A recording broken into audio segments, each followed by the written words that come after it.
Boa tarde, irmãos. Paz seja convosco.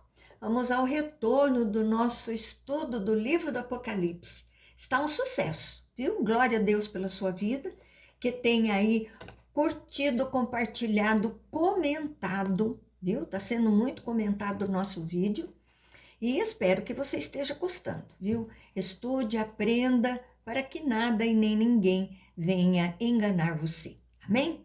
Nós estamos aí no capítulo 14 do livro do Apocalipse. Nós falamos do dragão, falamos das bestas e agora estamos falando da voz de anjos. Já falamos, estamos terminando a voz do terceiro anjo, né? João está ouvindo e este anjo traz mensagens, né, de Deus para todos nós. Então, abra aí a sua Bíblia, capítulo 14 do livro do Apocalipse, versículo 11. E tem aí, né, um caderninho que agora vamos continuar nesta mesma, aparecendo aí figuras, simbologias, para você não se perder. No verso 11, a fumaça do seu tormento sobe pelos séculos dos séculos, e não tem descanso algum, nem de dia, nem de noite. Os adoradores da besta e da sua imagem, e quem quer que receba a marca do seu nome. Então, a fumaça e enxofre é juízo de Deus. Essa aflição, ela vai durar eternamente. É a condenação eterna. Não vai ter fim. O foco do juízo de Deus é a separação da presença de Deus. A fonte de toda alegria é o Senhor, e na separação eles serão atormentados sem descanso. Os ímpios, o povo que rejeitou a Deus, adorou a besta e a sua imagem. Verso 12. Aqui está a perseverança dos santos, os que guardam os mandamentos de Deus e a fé em Jesus. Então, aqui está, né? Aqui está. Os santos devem compreender que aqueles que os perseguem, eles não serão vitoriosos. Então, essa informação provoca força no coração do cristão.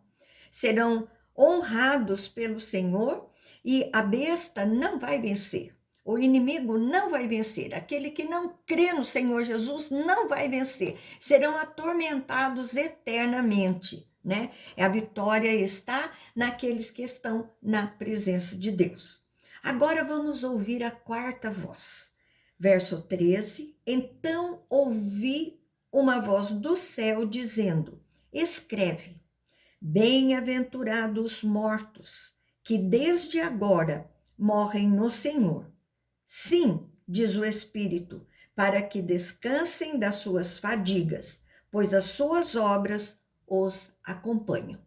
Então, felizes os mortos. No ponto de vista humano, né, está aqui uma derrota dos cristãos, porque estão morrendo.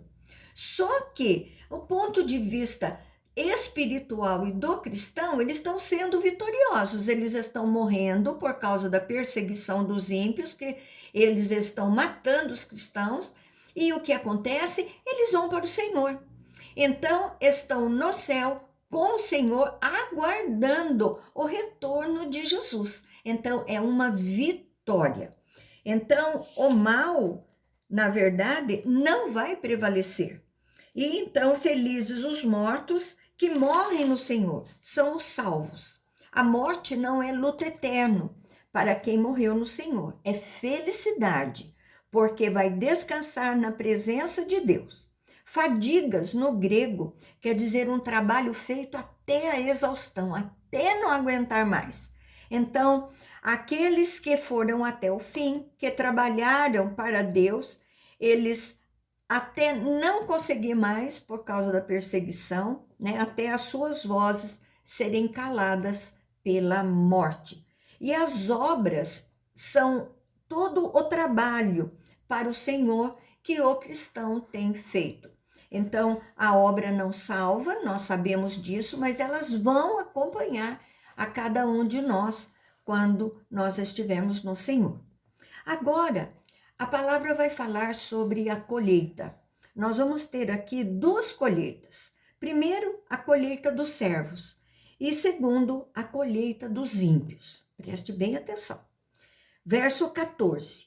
Olhei, e eis que uma nuvem branca, e sentado sobre a nuvem, um semelhante a filho do homem, tendo na cabeça uma coroa de ouro e na mão uma foice afiada. Então, o filho do homem é a designação para Jesus, né? O Messias. A nuvem, lá no Evangelho de Marcos 14:62, Jesus fala de nuvens e relaciona sempre a nuvem com a segunda vinda de Jesus. E Atos 1, Jesus subindo entre as nuvens. João vê a figura, então, da segunda vinda de Jesus. A coroa de ouro é símbolo de triunfo, de governo, de vitória. E a foice é um instrumento cortante para colher trigo. Por exemplo, chegou a hora de colher e está pronto para realizar o trabalho. Então, o Filho do Homem está retornando. Verso 15, outro anjo saiu do santuário, gritando em grande voz para aquele que se acha sentado sobre a nuvem. Toma a tua foice e ceifa, pois chegou a hora de ceifar, visto que a seara da terra já amadureceu. A quinta voz dentro da visão que João está recebendo de Deus, nós não temos um anjo dando ordem para Cristo, não, mas uma mensagem sendo proclamada que ecoa por todo o céu. Ceifar é fazer a colheita, a plantação já amadureceu. A seara é o juízo de Deus, né? Chegou o momento da vinda de Cristo, o momento do arrebatamento, o momento da divisão do ímpio e do servo. 16. E aquele que estava sentado sobre a nuvem passou a sua foice sobre a terra, e a terra foi ceifada. Então, a verdade é expressada. Ele realizou a colheita. Passou a foice, os salvos. Agora ele vai falar da vindima, uma colheita de uvas. Verso 17. Então saiu do santuário, que se encontra no céu, outro anjo, tendo ele mesmo uma foice afiada. Então, o santuário é a presença de Deus. Esse anjo participa desse juízo que será derramado sobre a terra. Então, é o julgamento. 18. Saiu ainda do altar outro anjo, aquele que tem autoridade sobre o fogo, e falou em grande voz ao que tinha a foice afiada, dizendo: toma a tua foice afiada e ajunta os cachos da videira da terra, porquanto as uvas estão amadurecidas. Então, do altar, lá no capítulo 8, no versículo 3, cita um altar com conexão de santos orando por justiça. Chegou o momento da resposta das orações. Sua oração não é em vão. Ela está lá no céu e os santos que lá estão clamando pela justiça de Deus. Então, esse anjo tem autoridade de iniciar um juízo que será derramado sobre os ímpios. Cachos da videira da terra, lá em Isaías 63:3, está ligado ao juízo de Deus. Lá de Joel 3:13, que é um versículo semelhante. Então, o povo de Deus é chamado de videira do céu e não videira da terra. E é o momento da colheita. É o duro momento do derramar do cálice da ira do Senhor. Este momento chegou. Verso 19. Então o anjo passou a sua foice na terra e vindimou a videira da terra e lançou-a no grande lagar da cólera de Deus. Então vindimou, colheu as uvas maduras. Então os ímpios. Lagar, lugar onde as uvas eram pisadas. E o peso da ira de Deus, as uvas pisadas soltam o suco. Então tem a pressão que é o tormento da cólera de Deus. Verso 20, e o lagar foi pisado fora da cidade, e correu sangue do lagar até aos freios dos cavalos, numa extensão de 1.600 estádios. Então, a cidade, primeiro, fora do céu, né? É um local de descanso sem dor. Segundo, a cidade humana da terra. Os ímpios não ficarão junto com os salvos. Um juízo forte sobre eles. O sangue é a figura do juízo severo sobre o ímpio, forma um rio e chega até a boca dos cavalos. Então, 1,5 metro mais ou menos, né? Um estádio tem 178 metros vezes 1.000, 285 mil metros. São 300 quilômetros de sangue, né? Daquele suco que se transformou em sangue. São números simbólicos, né? No longo e largo. Sul da Palestina, né? Que ali em Dan, que vai até Berseba, mais ou menos. Então, até aqui, neste capítulo 14, que nós vimos o cordeiro e seus remidos no Monte Sião. Nós vimos a primeira, a segunda, a terceira e a quarta voz. Nós vimos a colheita dos salvos e do ímpio e a vindima, que é uma colheita de uvas, que é a colheita dos ímpios, que nós acabamos de ver. Agora vão surgir os 7 flagelos. Então, você está vendo que tem uma sequência de acontecimentos. As trombetas foram usadas para chamar atenção, e no Apocalipse não temos sequência de tempo, mas um ciclo de narrativas que vai passar pela vinda de Cristo. Formas simbólicas, vai passar por luta na terra, levantamento do mal, punição e juízos mais severos de Deus. E reabre as questões de outras formas, com outros símbolos, desde o capítulo 1 de Apocalipse, onde nós temos a visão da igreja, Satanás se levantando e o juízo de Deus, que são os selos, as trombetas e agora os flagelos. Então, a trombeta era um instrumento para chamar atenção. Foram os juízos parciais, aquele 1/3 da terra, 1/3 do mar. Mas nos flagelos não, são juízos completos. Então, são derramados diante de tudo que está acontecendo. Então, na verdade, é o tempo final, onde a severidade de Deus é derramado em grande escala. Então, lá no começo, nós tivemos aquele Deus fala, olha, você só mexe num 1/3 disso, 1/3 daquilo, 1/3 da água, 1/3 das árvores. E assim, eram juízos parciais, mas agora serão juízos totais.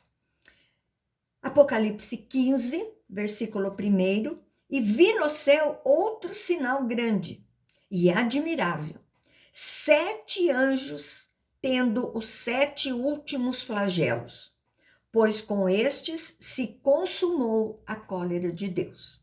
Então é um sinal grandioso. 7 é o símbolo da perfeição. Então informa o derramar final do juízo de Deus sobre o mundo, e tudo caminha agora para o último dia. Com os flagelos completa a cólera, a justiça de Deus, vingança justa de Deus, retribuição que Deus fará ao final de todas as coisas para que a sua justiça seja feita. Os ímpios serão punidos. As trombetas são avisos para que os ímpios se convertam. Então, aqui é a última oportunidade que o ímpio vai ter de crer no Senhor Jesus. É a última oportunidade. Depois disso, cessarão as oportunidades. Então, Deus traz os flagelos, né, sem misericórdia. Os remidos entoam cânticos. Tem uma interrupção para ser explicado os remidos que entoam este cântico. Os salvos, em meio a juízos, coisas difíceis, perseguições, e o Apocalipse sempre lembra a situação dos salvos. Então, verso 2, vi como que um mar de vidro mesclado de fogo, e os vencedores da besta, da sua imagem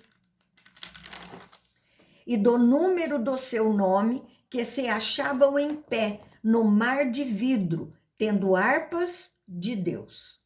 Então, mar de vidro, lá no capítulo 4, verso 6, aquele que está diante do trono de Deus, agora mesclado de fogo, um elemento diferente, indica a atmosfera do trono de Deus, que lá agora é atmosfera de julgamento. Deus está derramando o julgamento sobre a terra, que vem da sua vontade. Vencedores da besta são os que morreram e não se renderam à besta. Cristãos que venceram na terra com a morte deles pareciam derrotados, mas foram transportados para o céu e tendo vitória na presença de Deus. Os santos venceram a besta com todos os seus esforços e estão vivos, conscientes na presença de Deus, com harpas que está ligado a louvores, símbolo de vitória, celebração, glorificação a Deus. E João interrompe a visão dos flagelos para mostrar que os salvos estão na presença de Deus, os vencedores se acham de pé em louvores, e os flagelos não são para os servos de Deus, são juízo para os ímpios. Olha que coisa linda, né? Então não desista, continue na presença de Deus. Olha que maravilha você vai estar participando. Quando você estiver lá no céu, você vai lembrar, eu estudei isso, eu tinha certeza. Meu coração se encheu de fé e de esperança por este dia. Então não perca este dia. Verso 3. E entoavam o cântico de Moisés, servo de Deus, e o cântico do Cordeiro, dizendo, grandes e admiráveis são as tuas obras, Senhor Deus, Todo-Poderoso. Justos e verdadeiros são os teus caminhos, ó Rei das nações. Então, o cântico de Moisés é o cântico da vitória, né? Do libertador, a vitória de Deus sobre o Egito. Agora, a vitória de Deus sobre as hostes malignas e o mundo. O cântico do Cordeiro, libertador, pleno no Novo Testamento, morre para nos salvar na nova aliança. Agora um cântico, a ideia de celebração. Os remidos reconhecem que Deus está no controle. Verso 4, quem não temerá e não glorificará o teu nome, ó Senhor? Pois só tu és santo. Por isso, todas as nações virão e adorarão diante de ti, porque os teus atos de justiça se fizeram manifestos. Os salvos têm o temor, a glorificação como verdade. Então, eles perguntam, quem não fará isso? Os ímpios não temem o nome de Deus, mas quando chegar a última consequência do juízo, todo joelho se dobrará. E os que farão isso, a força já perdeu a oportunidade, né? Se dobrará para condenação, mas os salvos celebrarão. Então, verdades grandiosas nesse cântico. Todas as nações, um grupo chamado universalista, pregam que no final todos se salvam. Não é verdade. Não temos salvação universal. Existe uma clara distinção, um juízo, uma condenação de Deus sobre os ímpios. Então, todas as nações se refere a pessoas de todas as nações, o povo de Deus. Pessoas de todos os tipos, sem preconceito. A justiça de Deus no céu, ela é celebrada. Então, Deus envia agora os flagelos. Não temos tempo claros, somente intervenções que apresentam salvos seguros na presença de Deus. Verso 5, Depois destas coisas, olhei e abriu-se no céu o santuário do testemunho. Depois dos 7 anjos e remidos cantando, o tabernáculo do testemunho no Antigo Testamento refere ao tabernáculo construído no tempo de Moisés, o símbolo de uma realidade maior na presença de Deus viva do Senhor. Santos dos Santos, onde ficava a Arca da Aliança, que estava a presença viva de Deus. João cita a realidade perfeita agora. No céu não precisa de nada, é o próprio céu que está sendo mostrado e de onde virão os 7 anjos para cumprir os flagelos. 6 e os 7 anjos, que tinham os 7 flagelos, saíram do santuário, vestidos de linho puro e resplandecente, cingidos ao peito com cintas de ouro. Nossa, que visão linda, não? Agora movimenta o céu para trabalhar na terra, o juízo de Deus. Então, linho puro é o pano que eram feitas as roupas dos sacerdotes. Então, é a ideia de pureza, de resplendor. Os anjos são santos, trazem com grande poder o juízo de Deus. Os vestidos no peito com ouro, representando preparo para derramar o mais justo e puro juízo de Deus. As cintas, de ouro. Verso 7. Então, um dos 4 seres viventes deu aos 7 anjos 7 taças de ouro, cheias de cólera de Deus, que vive pelos séculos dos séculos.